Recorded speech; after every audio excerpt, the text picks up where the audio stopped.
Hey, what's up guys? Today I'll be working on this 1974 Dodge Challenger that has been sitting in a barn for the last 30 years. That's right, 30 years of filth is on this car, and the results are going to be spectacular. Hey, how you doing? Come on in and take a look at the car. Oh my God, man. Wow. Holy. Looks a little different, eh? Oh yeah. That is insane. All right, well, a few weeks ago, the owner of this 1974 Dodge Challenger contacted me about getting it cleaned up because he wants to get it back up and running again after it's sat here for the last 30 years. Now, when he arrived out at my studio last week, I'll admit I was pretty excited to get working on the car, as the Challenger was one of the last vehicles made in the muscle car era, and getting to work on a piece of history like this is always fun. Now, once the car was unstrapped from the trailer and the ramps in place, it was time to just roll the car off and into the studio, which should be a pretty easy thing, but the winch cable ended up being stuck underneath the car, so we figured we'd just give it some slack, roll it inside, and then deal with getting the cable unhooked. But of course, the winch decided to be difficult too, as the cable kept getting bunched up and twisted on the reel. So after some careful maneuvering, we had some slack on it and got the car moving, but didn't want to give it too long of a leash in case it got away on us and rolled into the front wall of the studio. So after finally getting it unhooked, we got it pushed in and positioned nicely over the drain pit. Then after a couple of minutes chatting with the guys about the car and taking a quick peek inside, they were on their way, and it was time for me to take a closer look to see what exactly I'll be up against. And here it is. After sitting for 30 years, the exterior of this car is in horrendous shape, as not only does it have a thick layer of dirt on it, the trunk, rear glass, roof, windshield, and hood are absolutely covered in bird poop. Yeah, that's pretty gross. Some of the piles are well over an inch high, so I'm really hoping that all this bird poo hasn't etched the paint after sitting for so long. Aside from that though, the wheels and tires are filthy too, and I've even spotted a few eight-legged creatures roaming around the car. But thankfully the interior is looking a little bit better off than the exterior is, although we're just trading one kind of poo for another, as the mice have made a home in here for quite some time too, and they didn't clean up after themselves on their way out. Which means there's likely a nest hiding somewhere in here too, possibly underneath one of these really dirty seats. But before I get to work on what will undoubtedly be an incredible transformation, make sure you're subscribed to the channel and turn the bell on too so you never miss a future video.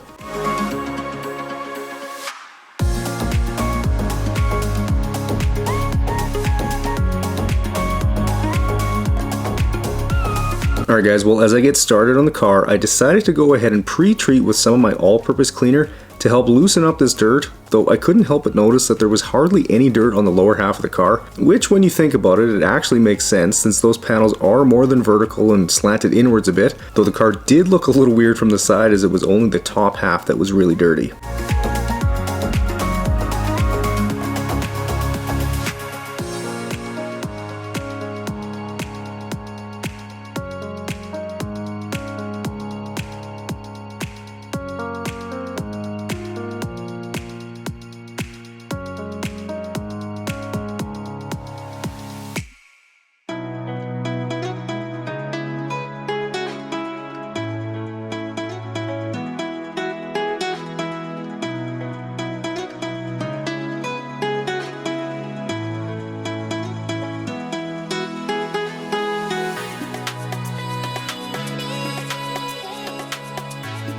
Now for the trunk lid and rear glass here, I decided to step up to using some degreaser, as it's got a little bit more bite to it, if you will, and can penetrate and loosen up all these bird droppings a little bit better, though it is still going to be the pressure washer that does most of the work here.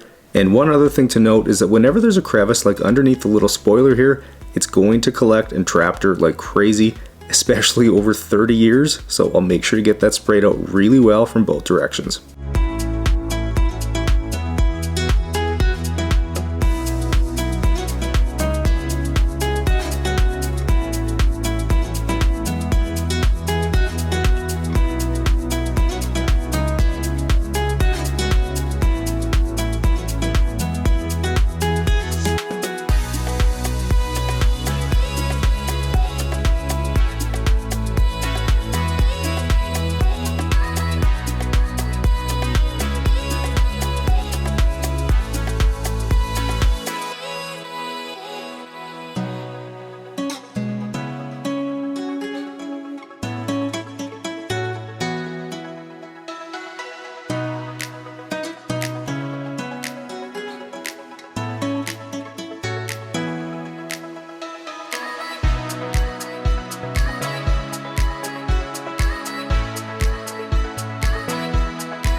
starting on the hood now, and I'm making sure to spray on a liberal amount of degreaser here given how dirty it is.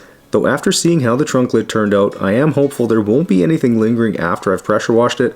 But to give you a little bit of background on the vehicle, I guess the new owner actually just bought the car from his dad, though it was originally his mom's car.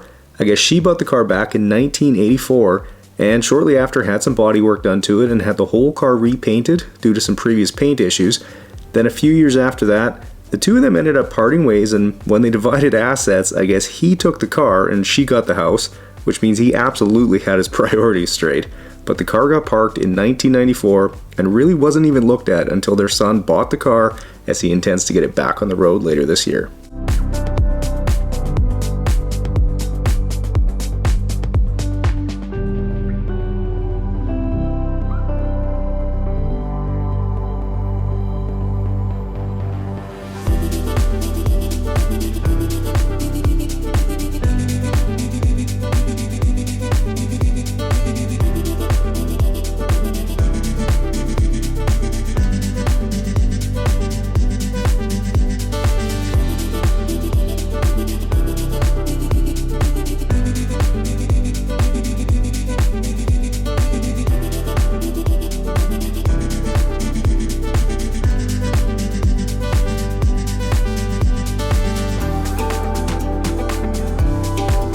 Moving up to the roof, and I'm sure some of you out there are wondering why I left this section for last, and well, it's simply so that I could preserve all the other shots for you guys.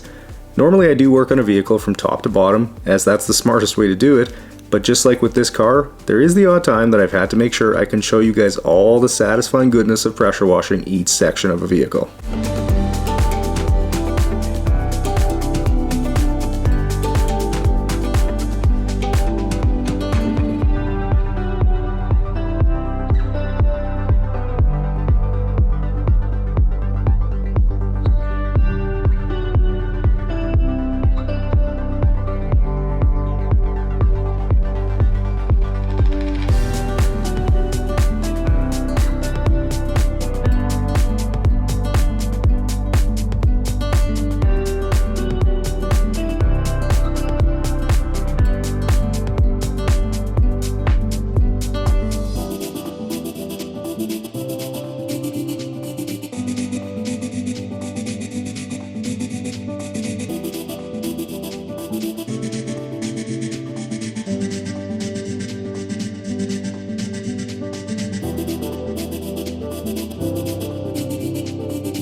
Now as I move into the wash stage here, I just wanted to take a second to shamelessly plug my other channel, The Yard Geek, where I'm documenting every step of the development of my acreage here where the studio sits.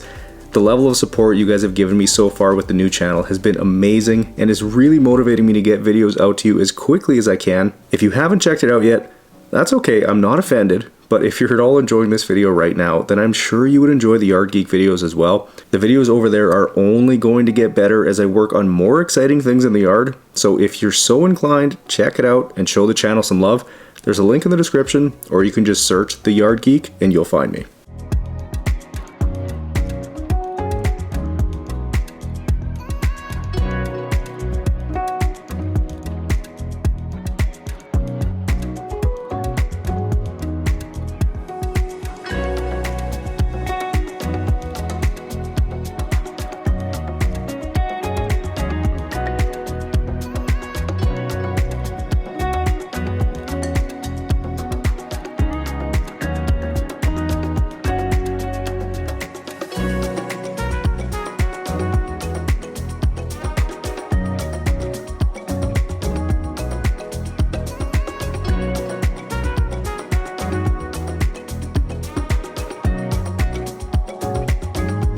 Okay, well, despite knowing that the owner fully intends to swap this stock motor out for a much larger and more powerful Hemi engine from a Ram, I'm still going to go ahead and clean things up in here a bit so it's not so dirty when he's working in here.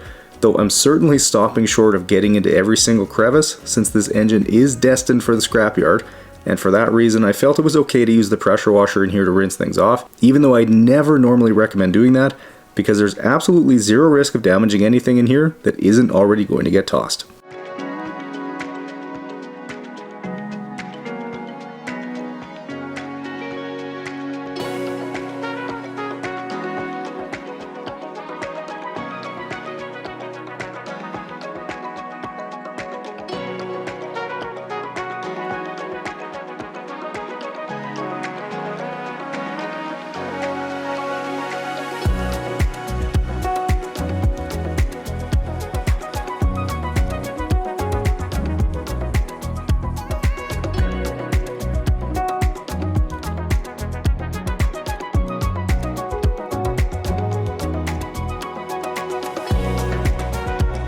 Alright, well, turning my attention inside the car now, and after reaching underneath and undoing the bolts holding these front seats in, I quickly got them removed and set aside, and then since it's just a couple of screws holding down the sill plates, I got those removed as well, and of course, just as I suspected, there's a mouse nest underneath the passenger seat.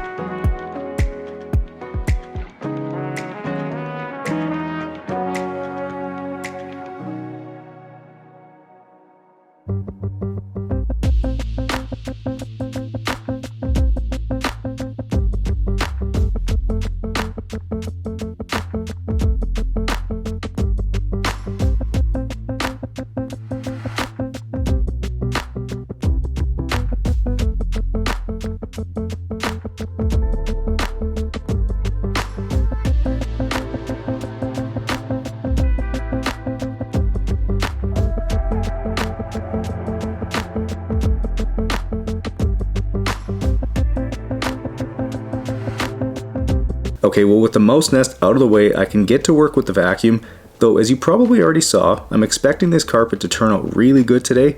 I've done a few vehicles from this era that had carpet exactly like this and they turned out really good. I wouldn't say it's because the carpet is really high quality, but rather due to what it's made out of. It's a little firmer and scratchier material than what you'd see in a typical vehicle these days, but it sure does clean up easy.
Now as I work on vacuuming the seats here, it's pretty unfortunate that the driver's seat is in the shape that it is. I'm not sure if this damage is due to the material itself being poor quality and not able to hold up after 50 years, or maybe the mice were just really hungry one day. Either way though, it will somewhat tarnish the results today, but I'm pretty sure replacement options are readily available for a car like this.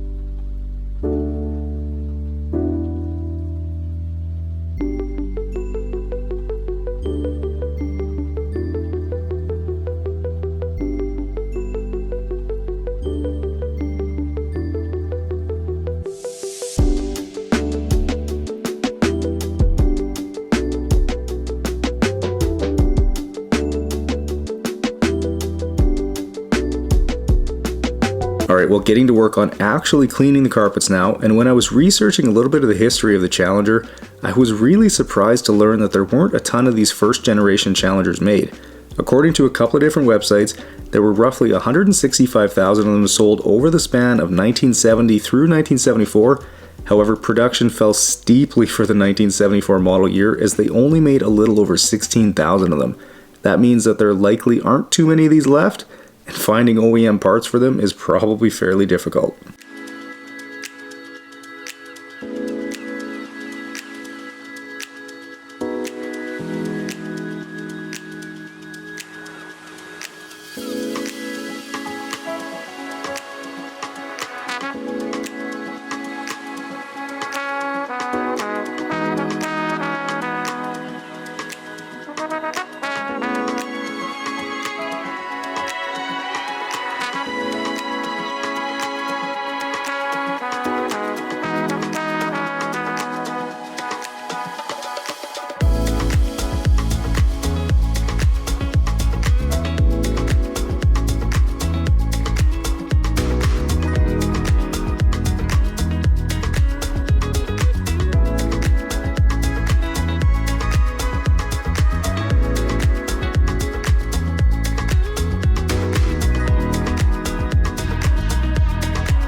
Moving up to the driver's footwell now, and for those of you who enjoy seeing these old abandoned vehicles get cleaned up to look new, well, I've got a playlist queued up of all the ones that I've done, so you can binge them if that's your thing, or I've also got playlists for work truck details, filthy exteriors, disaster details, and videos with customer reactions in them, just like this one.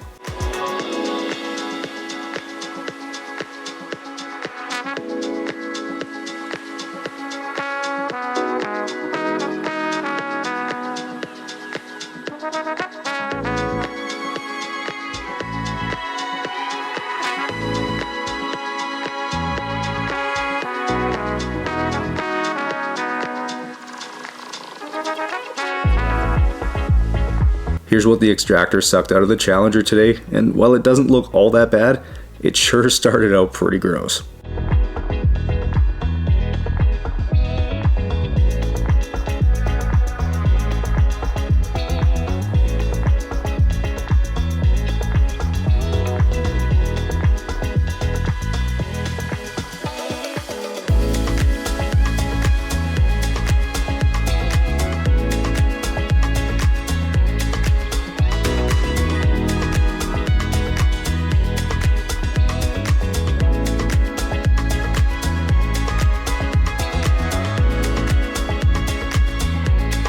Okay, it's time to tackle these absolutely filthy seats now, so using my leather cleaner and brush attachment on the steamer, I'll get to work scrubbing the years of dirt and body oils off, which basically just turned into brown sludge, which should go to show you how effective of a combo this is.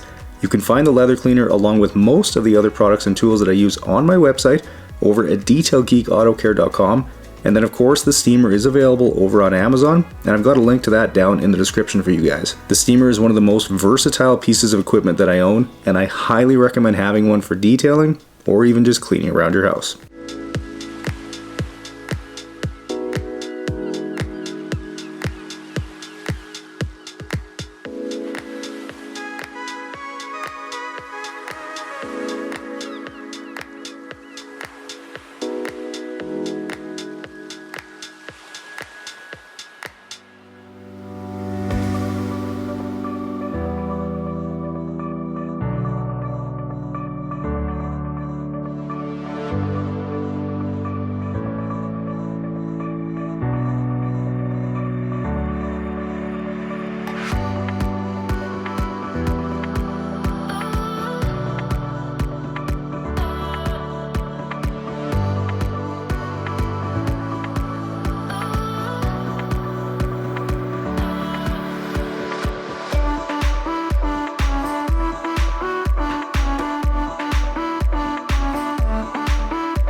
Last step on the interior here is to get some UV protectant applied to all the plastic trim, which will really make it pop and look new again.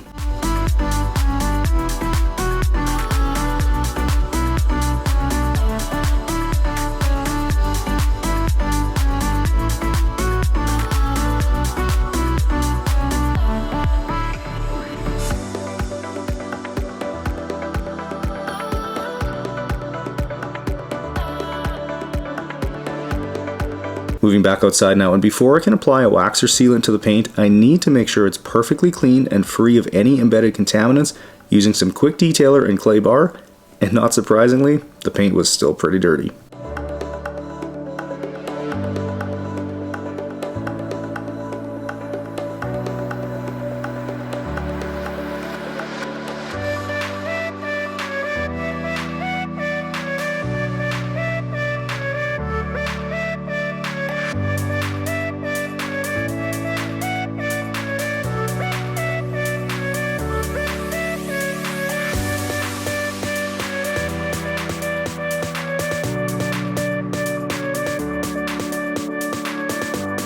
Okay, now to really make this paint shine, I'm going to use my synthetic paint sealant, which I haven't been using too much lately, but not because it's fallen out of favor. It's still a fantastic product to use when you want a little more protection than what the ceramic spray coating can provide. So using my dual action polisher, I'll apply a thin, even layer to all the painted surfaces, and then just wipe it off in about 5 to 10 minutes when it's hazed over.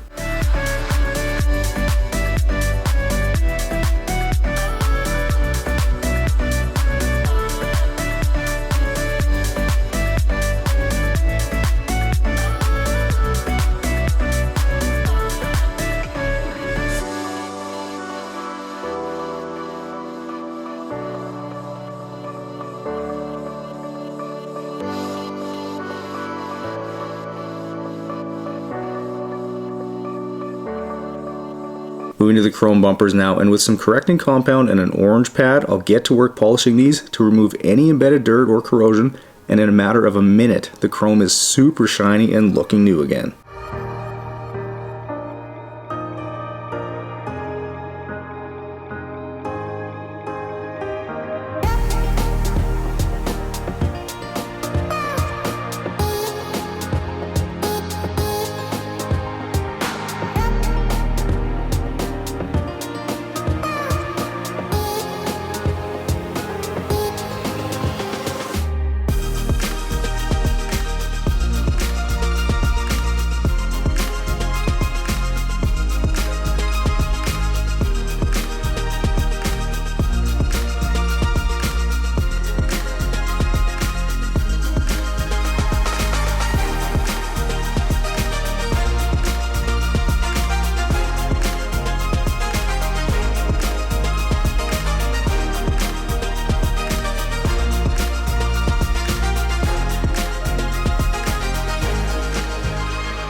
Hey, how you doing? Come on in and take a look at the car. Oh my God, man.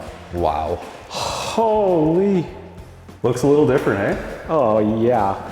That is insane. Looks brand new. Yeah. Oh, it cleaned Paint up was in so pretty good nice. shape under there. It looks awesome. The paint, man. Wow. We'll take a look This is inside. wild. Yeah. That's looking the best. Oh my gosh. It cleaned up so nice. Yeah, really good. Oh, I'm jazzed.